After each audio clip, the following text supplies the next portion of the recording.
ومن أحسن قولا ممن دعا إلى الله.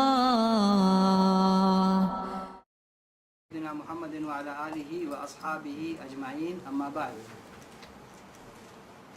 حضرات، سب سے پہلے تو میں آپ کو مبارکباد دینا چاہتا ہوں حقیقت میں کہ یہ جس کام کے لیے آپ کو منتخب کیا گیا ہے یا جس کام کے لیے آپ نے خود اس کو پسند کیا ہے، تو یہ جو آپ کام کرنے جا رہے ہیں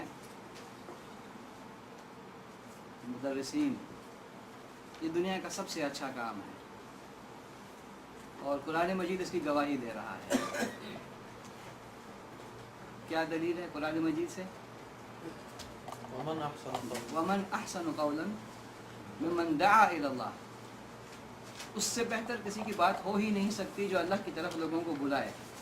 تو آپ کو اصل میں جو کام دیا جا رہا ہے، جو منصب دیا جا رہا ہے، اس کا آپ نے شعور پہلے حاصل کرنا ہے کہ یہ کام کیا ہے. حقیقت یہ ہے کہ آپ کو رسول اکرم صلی اللہ علیہ وسلم کا منبر دیا جا رہا ہے. آپ اندازہ کر سکتے ہیں، اللہ کے رسول صلی اللہ علیہ وسلم کا منبر آپ کو دیا جا رہا ہے. تو دنیا کا سب سے اچھا کام اس سے زیادہ اور کیا ہو سکتا ہے؟ تو اس میں آپ سے گزارش کروں گا کہ پہلے ہی دن سے آپ یہ عزم کر لیں کہ جس منصب کے لیے اللہ تعالیٰ نے آپ کو چنا ہے اور آپ کو یہ موقع فراہم کیا ہے، اس منصب کے لیے آپ پوری طرح سے سنجیدہ ہو جائیں. اور ان کلاسوں کے ذریعے سے یہ بالکل ایک نیا اسلوب ہے جس میں زیر تربیت مدرسین کو گزارا جا رہا ہے. تو اس منصب کے لیے اپنے آپ کو انتہائی سنجیدہ کر لیں کہ یہ دنیا کا سب سے اچھا کام ہے. سب سے پہلی بات. دوسری بات یہ ہے کہ اللہ کے رسول صلی اللہ علیہ وسلم کی ایک حدیث میں آپ کے سامنے رکھنا چاہتا ہوں. آپ صلی اللہ علیہ وسلم فرماتے ہیں یہ منصب کتنا عظیم ہے جو آپ کرنے جا رہے ہیں، لوگوں کو خیر کی تعلیم دینا، کتنا عظیم کام ہے یہ. اللہ کے رسول صلی اللہ علیہ وسلم کا ارشاد ہے، ان اللہ و ملائکتہ، بے شک اللہ تعالیٰ اور اس کے فرشتے اور پرندے آسمانوں میں اور مچھلی سمندر میں، یہاں تک کہ چونٹی اپنے بل میں اس شخص کے لیے استغفار کرتی ہے جو لوگوں کو خیر کی تعلیم دیتا ہے. تو کتنا بڑا کام ہے یہ، کتنا عظیم کام جو آپ کرنے جا رہے ہیں.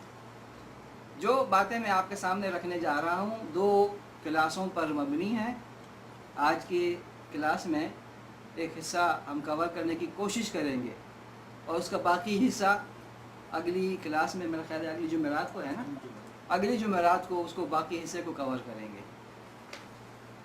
اس کا عنوان اگر آپ رکھنا چاہتے ہیں تو یوں سمجھ لیجئے گا کہ علوم قرآن.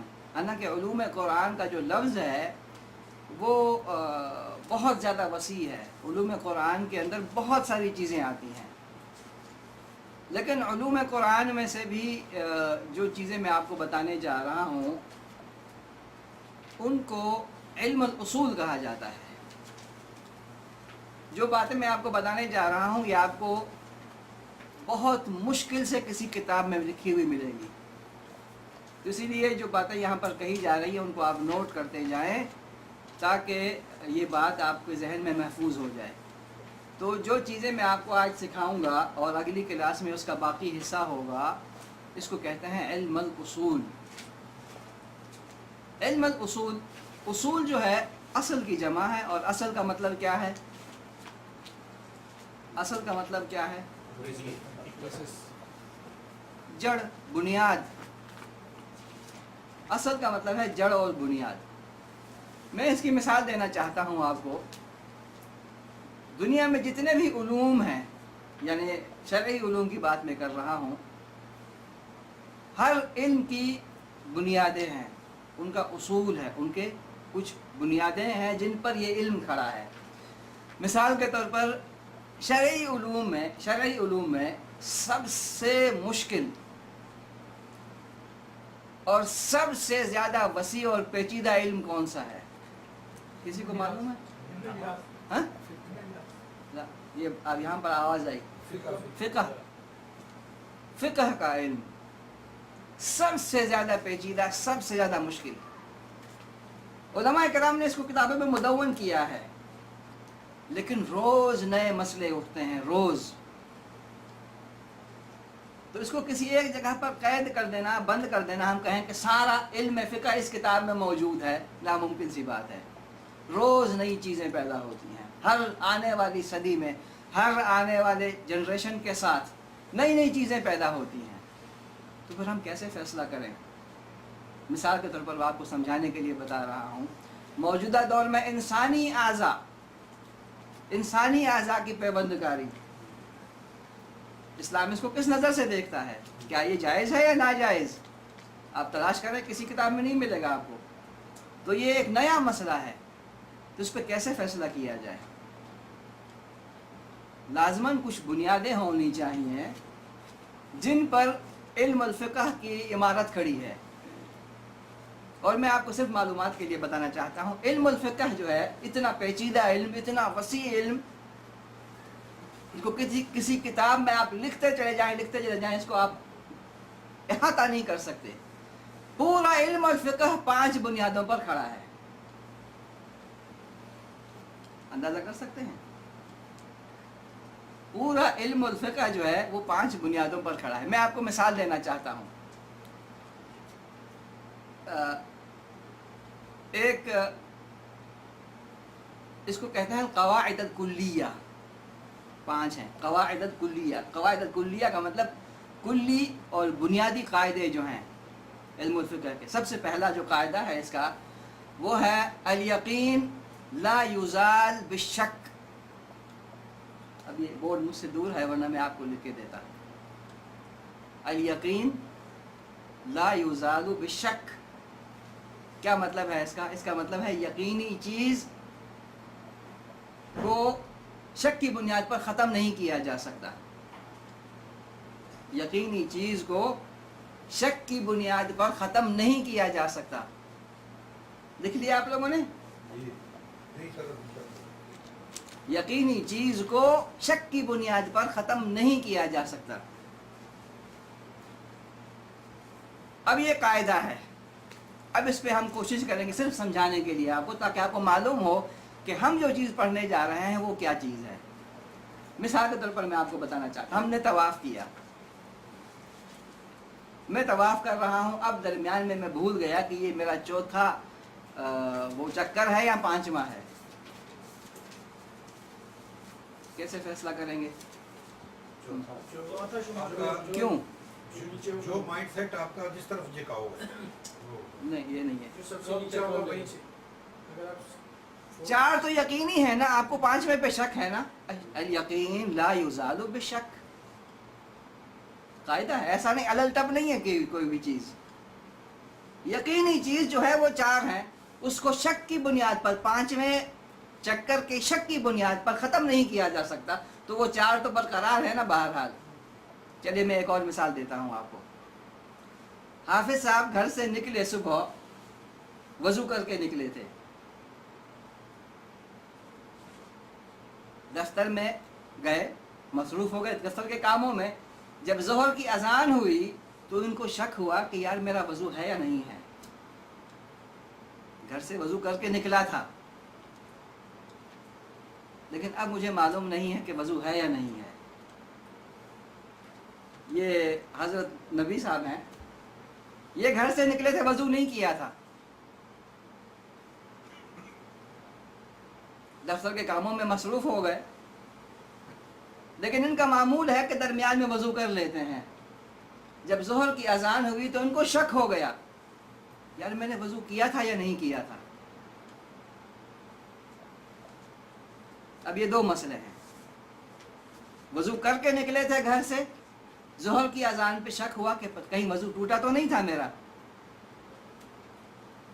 وضو کر کے نہیں نکلے تھے، جب ظہر کی اذان ہوئی تو ان کو شک ہوا کہ میں نے وضو کیا تھا یا نہیں کیا تھا۔ کیسے فیصلہ کریں گے؟